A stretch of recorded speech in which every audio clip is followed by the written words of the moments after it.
Karen was not your typical tourist. She had always been the life of the party back home in her small Midwestern town, known for her bold personality and knack for turning even the most mundane moments into something memorable. So when she finally saved up enough money to take the trip of a lifetime to London, she wasn't about to hold back. Armed with her camera, a list of must-see landmarks, and an insatiable curiosity, Karen dove headfirst into exploring everything the city had to offer. From riding the tube to wandering through historic pubs, every day felt like an adventure. On her third day in London, Karen decided it was time to visit Buckingham Palace. The iconic residence of the British monarchy had always fascinated her, and she couldn't wait to see the famous changing of the guard ceremony. As she approached the palace gates, she joined a bustling crowd of tourists, snapping photos, chatting excitedly, and craning their necks to catch a glimpse of the red-uniformed guards marching in perfect synchronization. The air buzzed with energy, and Karen soaked it all in, feeling like she was part of something grand. Standing near the front of the crowd, Karen marveled at how disciplined the royal guards were. Their stoic expressions never wavered, no matter how many people waved, shouted, or tried to get their attention. One guard in particular caught her eye.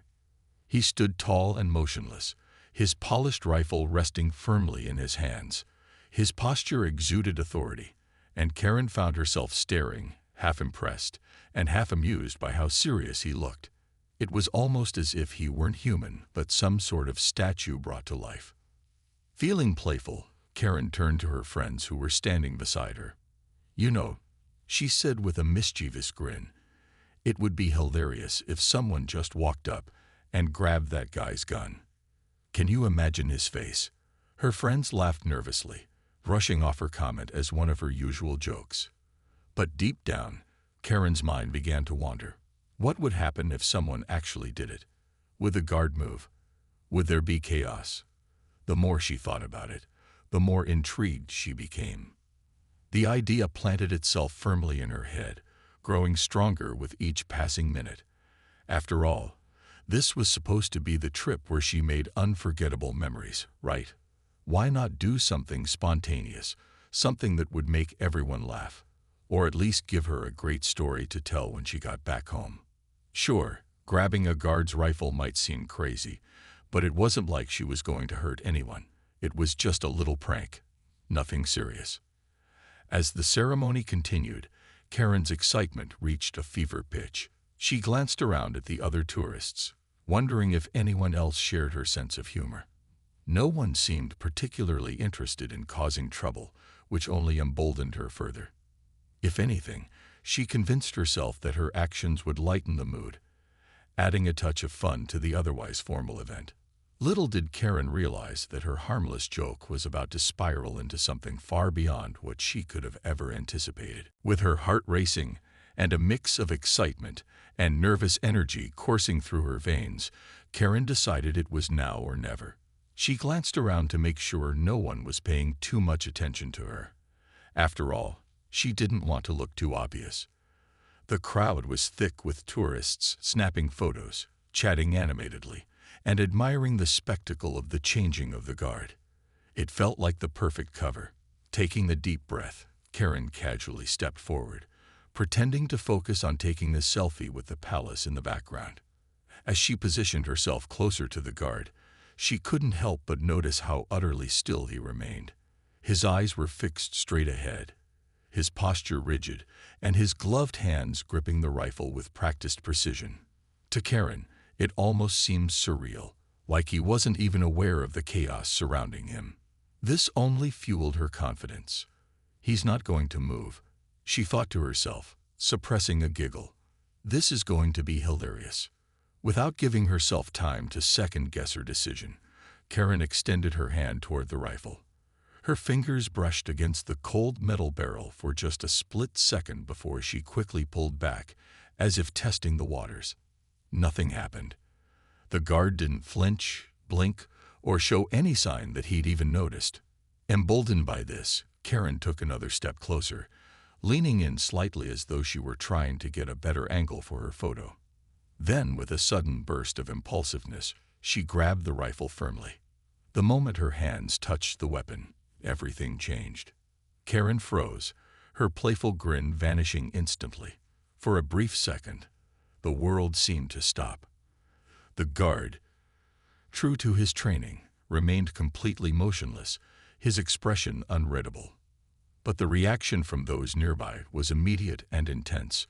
A sharp shout rang out, cutting through the hum of the crowd. "Hey, stop right there!" Someone barked. Before Karen could process what was happening, several uniformed officers appeared out of nowhere, moving with alarming speed and precision. Panic surged through Karen's body as she instinctively let go of the rifle and stumbled backward. Her mind raced, trying to piece together why everyone was reacting so strongly. Wasn't this supposed to be funny? Hadn't she just been joking around? But the stern faces of the officers told her otherwise. They surrounded her in seconds, their voices firm and commanding. "Get down on the ground. Hands where we can see them," one officer ordered, his tone leaving no room for argument. Karen's knees buckled under the weight of fear, and she dropped to the pavement, her hands trembling as she raised them above her head.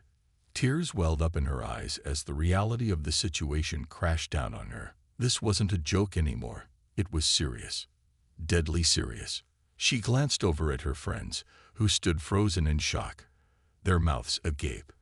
They looked as horrified as she felt. Within moments, Karen was yanked to her feet and hustled away from the scene. Cameras flashed wildly as onlookers captured the unfolding drama, their murmurs growing louder. Some people pointed and whispered, while others shook their heads in disbelief. As Karen was shoved into the back of a police van, her mind swirled with questions. What had she done? Why was everyone treating her like a criminal? And most importantly, how had a simple prank spiraled so horribly out of control? Sitting alone in the cramped space of the van, Karen hugged her knees to her chest, tears streaming down her face. The laughter and joy of just moments ago now felt like a distant memory. All she could think about was how drastically her day, and possibly her entire life, had changed in the blink of an eye. The inside of the police van felt suffocating, its metal walls cold and uninviting. Karen sat hunched over, her mind racing faster than the vehicle speeding through the streets of London. She replayed the scene at Buckingham Palace over and over in her head, trying to make sense of how everything had gone so wrong so quickly. What had started as a silly idea, a harmless prank meant to amuse her friends, had turned into something far more serious. Her stomach churned with guilt, fear, and disbelief. How could grabbing a rifle for just a second cause such an explosive reaction? When the van finally screeched to a halt outside the police station, Karen was yanked out by two officers who wasted no time marching her inside. The building buzzed with activity, but all Karen could focus on was the weight of the stares directed at her. Officers glanced up from their desks, some shaking their heads, others whispering to one another. She felt like a spectacle, a cautionary tale come to life. Her hands were still cuffed behind her back, and every step she took felt heavier than the last. Once inside an interrogation room, Karen was instructed to sit down at a small table. The room was bare except for a single light bulb hanging overhead, casting harsh shadows across the walls. It reminded her of scenes from crime dramas she'd seen on TV, though this was anything but entertaining. An officer entered shortly after, sliding a folder onto the table and sitting across from her. His expression was stern, his voice clipped and authoritative. "Do you understand why you're here?" he asked, leaning forward slightly. Karen nodded weakly, her throat too dry to speak. She tried to explain herself, her words tumbling out in a jumbled mess. "I didn't mean anything by it," she stammered, tears welling up again. "It was just, I thought it would be funny. I didn't know it would be such a big deal." But the officer didn't seem moved. If anything, his frown deepened. He began asking questions, lots of them. Why had she done it? Did she have any intention of harming the guard? Was she working with anyone else? Each question hit her like a punch to the gut, making her feel smaller and more foolish with every passing moment. As the interrogation dragged on, Karen's initial shock gave way to a sinking realization. She was in real trouble. This wasn't just a slap on the wrist or a minor misunderstanding. It was something much bigger. The officer explained that tampering with a Royal Guard's weapon was considered a grave offense under UK law, one that carried severe consequences. Karen's heart sank as he listed off potential charges, including attempted theft of a military firearm and disrupting public order. The words barely registered. All she could think about was how drastically her life had changed in the span of a few hours. Meanwhile, outside the police station, news of the incident spread like wildfire. Tourists who had witnessed the chaos at Buckingham Palace eagerly shared their accounts with reporters, while videos of Karen being led away in handcuffs began circulating online.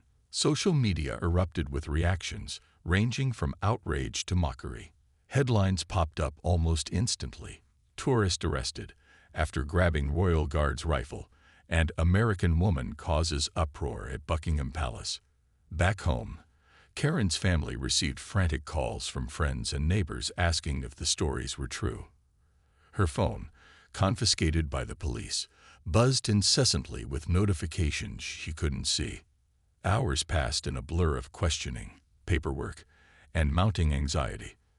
By the time Karen was finally allowed to call her embassy for assistance, she was emotionally drained.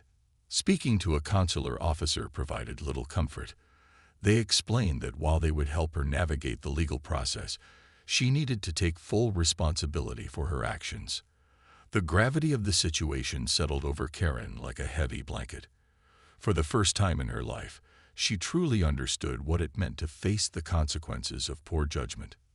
That night, as she lay awake in a holding cell, Karen reflected on the whirlwind of events that had brought her here. She thought about her friends, who had traveled to London with her expecting adventure, not disaster. She thought about her family, who would soon learn of her arrest and worry endlessly about her fate. And she thought about the guard, whose stoic demeanor had been shattered by her reckless decision. Sleep eluded her as guilt gnawed at her conscience. Whatever happened next, one thing was certain. Karen's carefree vacation was over, replaced by a nightmare she never could have imagined. The days following Karen's arrest blurred together in a haze of uncertainty and dread. After her initial detention, she was transferred to a larger facility where she awaited formal charges. The sterile, cold environment of the jail cell left her feeling more isolated than ever. She spent hours staring at the gray walls, replaying every detail of what had happened at Buckingham Palace. What once seemed like a harmless joke now loomed over her like a dark cloud, threatening to upend her entire life. Her first meeting with a lawyer came as both a relief and a sobering wake-up call. The attorney, a no-nonsense woman named Margaret, wasted no time laying out the severity of Karen's situation. "This isn't just about grabbing a rifle," Margaret explained, her tone firm but not unkind. "Under UK law, interfering with a royal guard or their equipment is treated as a matter of national security. People see this as a threat, whether you intended it to be or not." Karen listened intently, her hands clasped tightly in her lap, as Margaret outlined the potential penalties. Hefty fines, possible imprisonment, and even deportation after serving her sentence. As if that weren't enough, Karen soon discovered that her actions had sparked outrage far beyond the confines of the police station. News outlets picked up the story, turning her into an international headline overnight. Videos of her being detained went viral, accompanied by captions labeling her as reckless, disrespectful, and irresponsible. Social media users chimed in with their opinions, many painting her as a symbol of entitled tourists who fail to respect local customs. Some comments were harsh, calling her behavior dangerous and selfish, while others mocked her, creating memes that spread like wildfire across platforms. Back home, Karen's family scrambled to support her from afar. Her parents, overwhelmed with worry, reached out to everyone they knew for advice on how to handle the situation. Friends and neighbors expressed shock, some defending Karen as someone who simply made a mistake, while others quietly distanced themselves, unsure of how to react. Meanwhile, Karen's younger sister took to social media to plead for understanding, posting heartfelt messages asking people to remember that her sibling wasn't a bad person, just someone who had acted without thinking. Amidst the chaos, Karen began to grasp the full weight of her actions. During one particularly grueling interview with detectives, she broke down in tears, explaining that she had never intended to cause harm or disrupt anything. "I didn't think it through," she admitted, her voice trembling. "I thought it would be funny, like something silly that people would laugh about later. I didn't realize how serious it was." The detectives nodded sympathetically, but reminded her that intent didn't erase consequences. In their eyes, her momentary lapse in judgment had put lives at risk, not just hers, but also those of the guards and bystanders. Karen's lawyer worked tirelessly to build a defense, emphasizing her lack of malicious intent and highlighting her otherwise clean record. They argued that she was a tourist unfamiliar with the strict protocols surrounding royal guards and urged the court to consider leniency. Still, the road ahead looked daunting. Prosecutors were determined to make an example of Karen, warning that leniency might encourage similar incidents in the future. The stakes felt impossibly high, and Karen couldn't shake the fear that her life might never return to normal. As she sat alone in her cell each night, Karen reflected on the whirlwind of events that had led her here. She thought about the guard whose rifle she had grabbed, the same guard who had remained stoic despite the commotion, and wondered if he understood that her actions weren't meant as a challenge to his authority. She thought about her friends who had been enjoying a carefree vacation until her impulsiveness turned everything upside down. And she thought about herself, the confident, adventurous woman who had set out to explore the world, only to find herself trapped in a nightmare of her own making. Despite the overwhelming guilt and fear, Karen resolved to take responsibility for what she had done. She knew there was no undoing the past, but perhaps she could use this experience to grow and learn. For now, though, all she could do was wait, for her trial, for the court's decision, and for the chance to prove that she was more than the foolish act that had defined her in the eyes of so many. The day of Karen's trial arrived, and the courtroom buzzed with anticipation. Reporters lined up outside, microphones in hand, eager to capture every detail of the highly publicized case. Inside, the atmosphere was tense. Rows of spectators filled the benches, some curious locals and others tourists who had heard about the infamous rifle-grabbing American. Cameras clicked softly as Karen, dressed in a modest outfit meant to convey humility, entered the room flanked by her lawyer. Her hands trembled slightly as she took her seat, her eyes darting nervously around the room. This was it, the moment that would determine her fate. As the proceedings began, the prosecution wasted no time painting Karen as a reckless and disrespectful individual whose actions posed a threat to national security. They argued that tampering with a royal guard's weapon wasn't just a harmless prank. It was an act that undermined the dignity and authority of one of Britain's most iconic institutions. The prosecutor showed footage from the scene at Buckingham Palace, pausing dramatically on the moment Karen reached for the rifle. "This is not a joke," he declared, his voice firm. "This is a direct violation of protocol, a breach of trust, and an insult to the hardworking men and women who protect our nation." Karen listened intently, her heart pounding as each word sank in. She felt exposed, like everyone in the room could see right through her. To the impulsive, carefree woman who had thoughtlessly grabbed the rifle without considering the consequences. When it was her turn to speak, she stood slowly, her legs shaking beneath her. Taking a deep breath, she addressed the court, her voice steadied despite the lump in her throat. "I want to start by saying how sorry I am," she began, looking directly at the judge. "I never meant to hurt anyone or cause trouble. I didn't understand the rules or the seriousness of what I was doing. It was stupid, and I take full responsibility for my actions." Her apology was heartfelt, but the prosecution wasn't swayed. They countered that ignorance wasn't an excuse, especially when visiting a country with clear laws and cultural norms. "Tourists have a duty to respect the places they visit," the prosecutor argued. Ms. Karen failed in that duty, and now we must decide what message we send moving forward. He urged the court to impose strict penalties, warning that leniency could embolden others to commit similar offenses. On the other side, Karen's lawyer fought passionately to humanize her client. Margaret reminded the court that Karen was a first-time offender with no criminal history, someone who had acted impulsively rather than maliciously. She highlighted the overwhelming remorse Karen had shown since her arrest, pointing out that she had cooperated fully with authorities and expressed genuine regret for her actions. "My client made a mistake, a serious one, but she is not a danger to society," Margaret insisted. "She deserves a chance to learn from this experience and move forward as a better, more responsible person." Throughout the trial, Karen couldn't help but notice the reactions of those in attendance. Some people nodded sympathetically during her testimony, while others remained stone-faced, clearly unimpressed. Outside the courthouse, crowds gathered to catch a glimpse of her as she left for breaks. Reporters shouted questions, their cameras flashing relentlessly. One headline read, "Will Karen pay the price for her prank?" Another asked, "Is ignorance truly bliss?" The media circus surrounding her case only added to the pressure, making her feel like she was standing on a stage under harsh scrutiny. By the end of the trial, Karen was emotionally exhausted. As the judge retired to deliberate, she sat quietly, staring at her hands folded in her lap. Her mind raced with possibilities. What if she were sentenced to jail? What if she were banned from returning to the UK? And even worse, what if her reputation was permanently tarnished, reducing her to nothing more than the woman who grabbed a guard's rifle?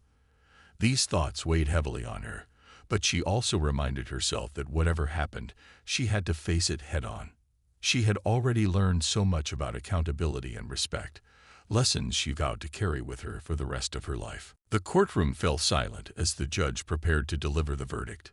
Karen sat rigid in her chair, her knuckles white from gripping the edge of the table. Every breath felt shallow, every second stretched into an eternity. The judge adjusted his glasses and glanced down at the papers before him, his expression unreadable. For Karen, this moment was the culmination of weeks of fear, guilt, and self-reflection. She braced herself for whatever came next, knowing that her life hung precariously in the balance. After what felt like an endless pause, the judge finally spoke. His voice was calm but carried the weight of authority. "Ms. Karen," he began, addressing her directly, "you have admitted to your actions and expressed sincere remorse. While your behavior was reckless and demonstrated a lack of understanding of the gravity of your actions, there is no evidence to suggest malicious intent." Karen's heart leaped at these words, though she dared not let herself hope too much just yet. The judge continued, "However, it is imperative that we uphold the laws and values that protect our institutions and ensure public safety." He then outlined the sentence. Karen would avoid prison time but would be placed on probation for 2 years. Additionally, she was required to complete 200 hours of community service and pay a substantial fine. Perhaps most painfully, she was banned from entering the United Kingdom for 5 years. The restrictions were severe, but they could have been far worse. As the judge concluded, he added one final remark. "This court hopes that you will use this experience as an opportunity to grow and become a more conscientious individual. Your actions may have consequences beyond this courtroom, but how you respond to them will define your future." Relief washed over Karen as the gavel struck, signaling the end of the trial. She exhaled deeply, tears streaming down her face, not just out of gratitude for avoiding jail, but also from the overwhelming realization that she had narrowly escaped a much darker outcome. Her lawyer, Margaret, gave her a reassuring pat on the shoulder. "You got lucky," she said quietly. "Now it's up to you to prove the judge right." Outside the courthouse, reporters swarmed Karen, eager for a statement. Flashing cameras blinded her as microphones were thrust toward her face. "Karen, do you regret your actions?" one shouted. "How does it feel to be banned from the UK?" Another demanded. Overwhelmed but determined to show accountability, Karen stepped forward to address the crowd. Her voice trembled slightly, but she spoke with conviction. "I want to apologize again, to the Royal Guards, to the people of the UK, and to everyone affected by my actions. I made a terrible mistake, and I take full responsibility for it. I hope to spend the rest of my life making better choices and helping others learn from my experience." Her words were met with mixed reactions. Some journalists softened their expressions, perhaps sensing her genuine remorse, while others scribbled furiously, ready to critique her apology in their articles. Back home, reactions were equally divided. Friends and family celebrated the fact that she wouldn't face imprisonment, but the viral nature of her story meant that Karen's name remained synonymous with recklessness and poor judgment. Late-night talk shows joked about her antics, memes mocking her circulated widely, and debates raged online about whether justice had truly been served. Despite the ridicule, Karen refused to let negativity consume her. In private moments, she allowed herself to grieve the loss of her dream vacation and the damage done to her reputation. But publicly, she resolved to rise above the criticism. She began writing letters of apology to Buckingham Palace and the police officers involved, expressing her deep regret and promising to honor the lessons she had learned. Though she doubted they would ever fully forgive her, the act of writing helped her process her emotions and solidify her commitment to change. In the weeks that followed, Karen threw herself into fulfilling the terms of her sentence. She volunteered at local charities, focusing on causes related to education and cultural awareness. Each hour of service reminded her of the importance of respecting boundaries and appreciating the rules that hold societies together. Slowly but surely, Karen started to rebuild her life, not as the carefree tourist who had once grabbed a rifle for fun, but as someone humbled by her mistakes and determined to make amends. Though scars from the ordeal remained, Karen knew she couldn't undo the past. What she could do, however, was shape her future, one thoughtful decision at a time. Months passed since Karen's trial, and life slowly began to settle into a new rhythm. Back home in her small Midwestern town, she worked tirelessly to rebuild her reputation and prove that she was more than the headlines that had defined her for so long. The community service hours she completed weren't just a requirement. They became an opportunity for growth. Karen volunteered at local schools, teaching students about responsible travel and cultural sensitivity. She shared her story openly, not to seek sympathy but to warn others about the dangers of acting impulsively without understanding the context or consequences. At first, speaking publicly about her mistake was excruciating. Every time she stood in front of a classroom or addressed a group, she felt her cheeks flush with embarrassment. There were moments when she wanted to disappear, especially when people asked pointed questions like, "Why did you think it was okay to grab a guard's rifle?" But over time, Karen grew more comfortable sharing her experience. She realized that vulnerability wasn't weakness, it was strength. By owning her actions and acknowledging their impact, she earned a measure of respect from those who had initially dismissed her as reckless. Her efforts didn't go unnoticed. One day, while volunteering at a community center, Karen received an unexpected email from a travel blogger who had seen one of her interviews online. The blogger praised Karen for her honesty and offered her a chance to write a guest post for his popular website. Hesitant but intrigued, Karen accepted the offer. In her article titled "What I Learned When My Vacation Turned Into a Nightmare," she recounted the events at Buckingham Palace and reflected on the lessons she had taken away. The piece resonated deeply with readers, many of whom admitted they had made similar mistakes while traveling. Some even thanked Karen for reminding them of the importance of respecting local customs and laws. Encouraged by the positive response, Karen decided to expand her advocacy work. She started a small blog of her own, where she shared tips for responsible tourism and highlighted stories of people who had turned missteps into opportunities for growth.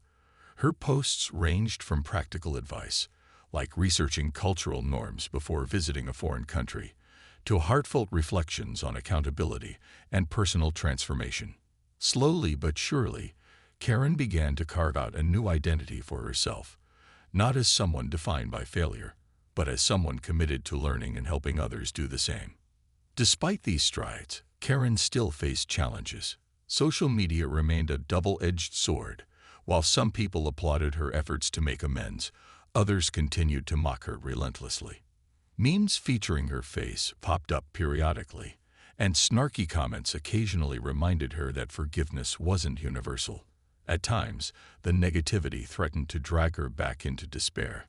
But instead of letting it consume her, Karen chose to focus on what she could control: her attitude and her actions. One particularly meaningful moment came during a charity event where Karen spoke alongside other individuals who had overcome adversity.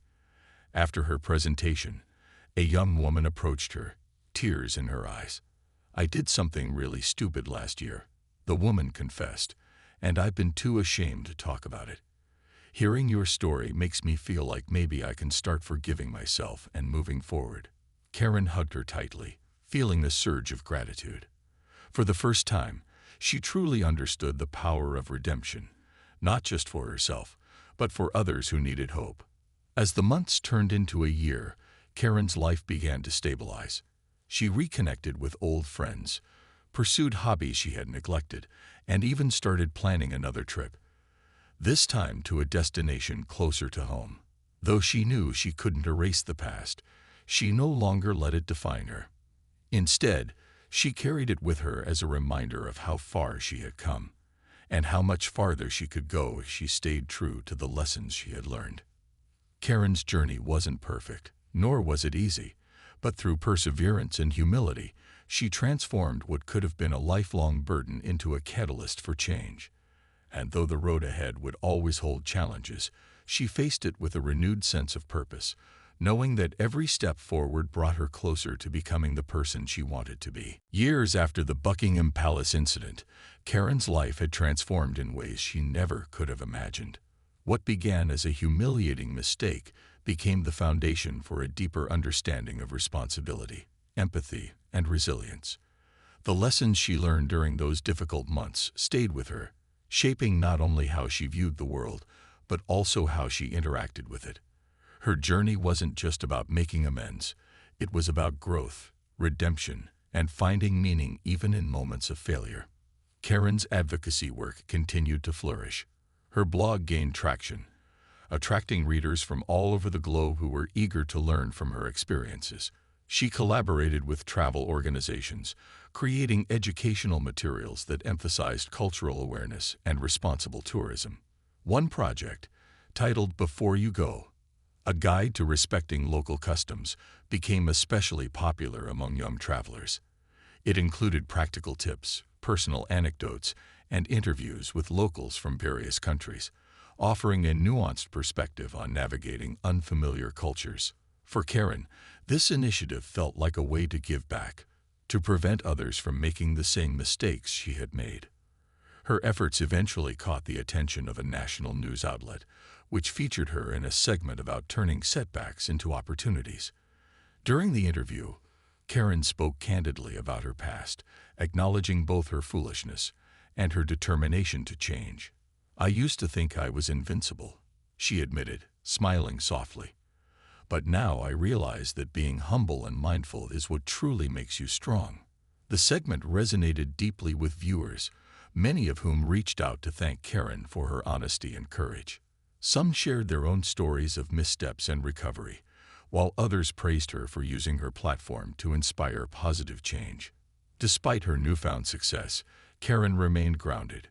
She often reminded herself of the pain and embarrassment she had endured, and how those feelings had pushed her to become a better version of herself. To stay connected to her roots, she volunteered regularly at community events in her hometown, mentoring teenagers and encouraging them to embrace accountability. "Mistakes don't define you," she would tell them during workshops. "What defines you is how you respond to those mistakes. Do you let them break you, or do you use them to build something stronger?" One particularly rewarding moment came when Karen received an invitation to speak at a global conference on cultural exchange. Standing on stage in front of hundreds of attendees, she reflected on how far she had come since that fateful day in London. "I once stood outside Buckingham Palace, thinking I was untouchable," she said, her voice steady and sincere. But life has a funny way of teaching us humility. Today, I'm grateful for every challenge because it taught me to see the world through a different lens, one filled with respect, curiosity, and gratitude. Though Karen knew she couldn't undo the past, she no longer carried its weight as heavily as she once did. The scars remained, both visible and invisible, but they served as reminders of her resilience rather than symbols of shame. Even the 5-year ban from the UK, which had initially felt like a cruel punishment, became an opportunity for reflection. When the restriction finally lifted, Karen returned to London, not as a reckless tourist, but as someone determined to honor the country's traditions and people. This time, she visited quietly, taking in the beauty of the city without drawing attention to herself. As she stood near Buckingham Palace, watching the changing of the guard ceremony once again, tears welled up in her eyes, not from regret, but from gratitude for the second chance she had fought so hard to earn. Looking back, Karen realized that her story was proof of the power of transformation. She had gone from being a laughingstock to becoming a voice for change, using her experience to educate and inspire others. While she still faced occasional reminders of her past, a snarky comment here, a lingering meme there, she refused to let them derail her progress. Instead, she focused on the future, determined to leave behind a legacy of kindness and accountability. In the end, Karen's journey wasn't just about redemption. It was about reinvention. She had taken a moment of recklessness and turned it into a lifelong commitment to learning, growing, and giving back. And though the road hadn't always been easy, she emerged stronger, wiser, and more compassionate than ever before. Life, she realized, wasn't about avoiding mistakes. It was about embracing them, learning from them, and using them to create a brighter path forward.